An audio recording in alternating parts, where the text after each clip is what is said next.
Hey guys, my name is Dr. Rob Kelly, PhD. I have a PhD in behavioral science and a PhD in psychology.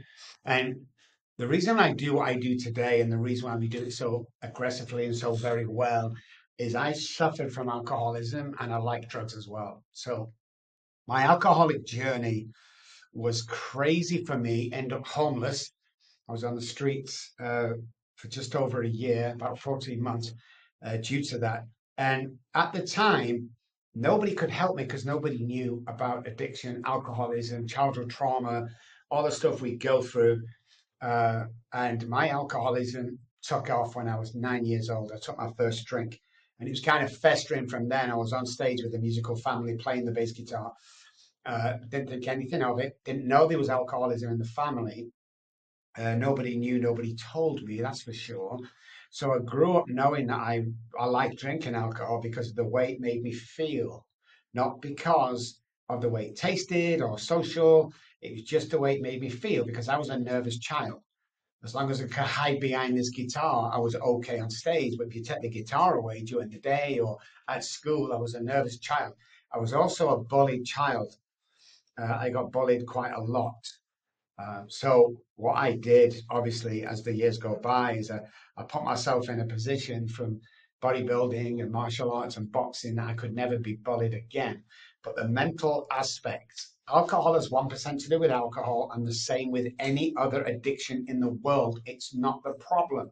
Now, at the time, going back to the 70s and 80s, nobody knew that. Not a lot of people know it today. It's our research, it's our trials, it's our testing that we've done over especially 18 years I've been in the US. I'm from England, by the way, to find out what's going on. Because if you ask anybody, they will tell you, what's an alcoholic? Somebody who drinks too much alcohol. What's a drug addict? Somebody who takes too many drugs. That's not the case. 1% to do with alcoholism. It's all to do within the mind, subconscious mind, and the brain. Alcoholics are born, drug addicts are made. So alcoholics are born with a predisposition. I'm allergic to the ethanol in alcohol, and three parts of my brain differ. You can also trace it back 3 generations. So the hypothalamus, which is our survival part of the brain, the basal ganglia, which is our repetition, strength, and confirms part of the brain, and the amygdala, where all the trauma stored. We're very sensitive people, so we have a lot more trauma than the normal person on the street. Now, I believe that everybody suffers from childhood trauma as to what effect that has to us when we're growing up. But if you're born with alcoholism, when you take the first drink, it spirals over years and years and years. And eventually, with me, what happened is I became homeless. So I'd lost the children, I'd lost a wife, I'd lost everything around me I actually lived on the streets. And I did that, like I said, 14 months.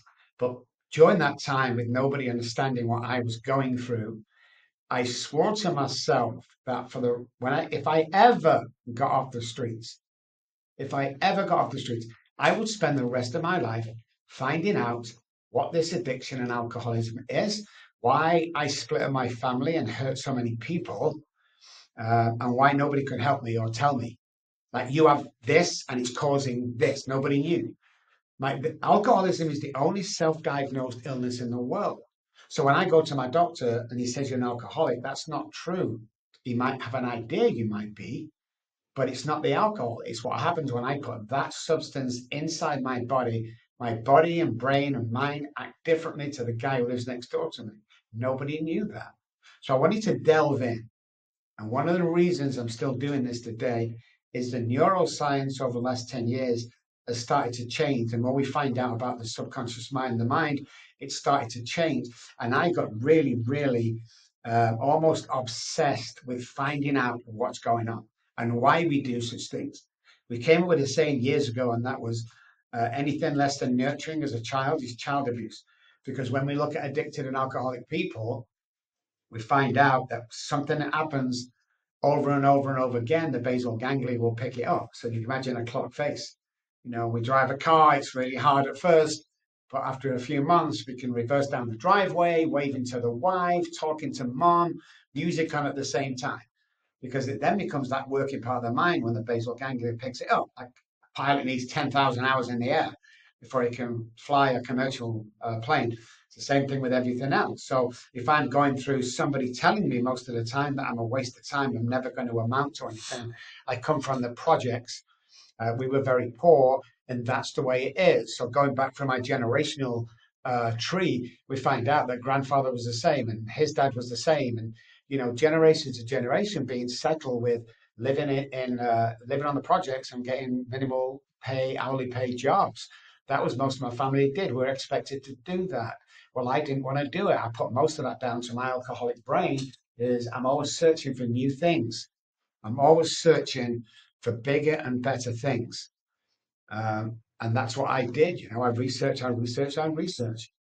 Now, after 30 years, and again, 18 over here, really researching, we found out, obviously, that things are different than when we thought it was. And we act differently than we think. A relapse, whatever it be, a relapse, the body will tell you a week before that you're going to relapse. And we don't listen to our body. So somatic experience is something we're really strong on. 9D therapy, stroke breath work with subliminal messages, we're very strong on. NLP, we use all the latest tools to make sure we almost cure what's going on. Because you can literally recover from anything you have pertaining to addiction 100%. So we created Rob Kelly Group.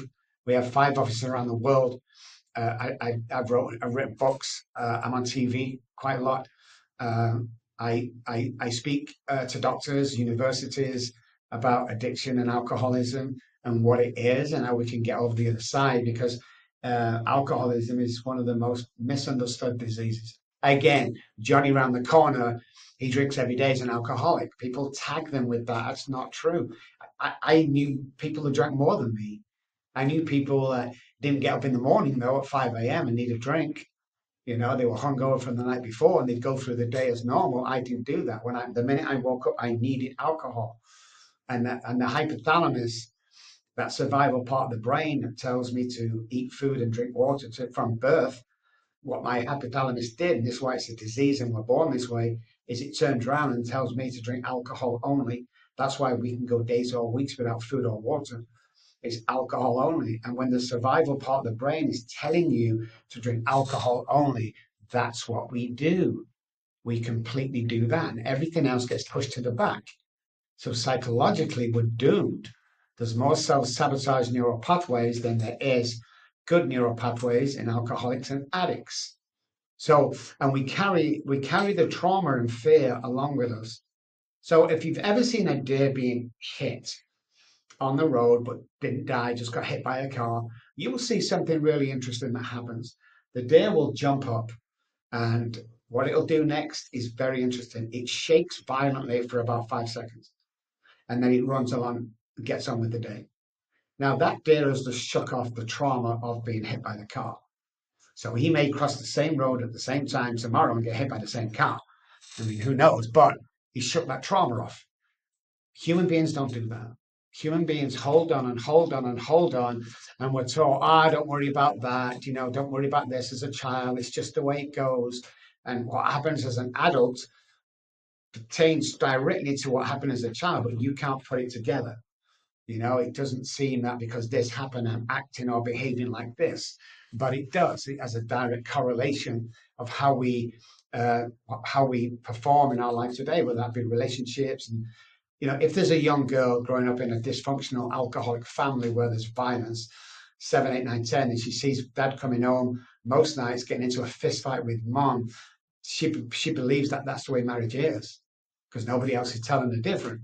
So when she leaves the house, through the enmeshment and learned behavior, she will attract the same guy, ends up beating her, and ends up drinking or taking too many drugs and being a bum in the house. We attract what we think we are worth, and she thinks she's only worth as good as a mum, and that's how the repetition strengthens and confirms that the abusive behavior gets carried on to the next generation. So that's why we do this stuff today. 8,500 patients so far. We have a very high 98% success rate. Most people are 10%. We're very aggressive in a nice way, what we do. We're all recovered alcoholics and addicts. I think they're the best people. If you've not gone through it, you can't help anybody. And we're really passionate about what we do. We do what we love because we love what we do. And we've created this empire of moving generations away from old thinking and into new thinking. And we just think it's amazing. Thank you for spending your time with me. My name is Dr. Rob Kelly.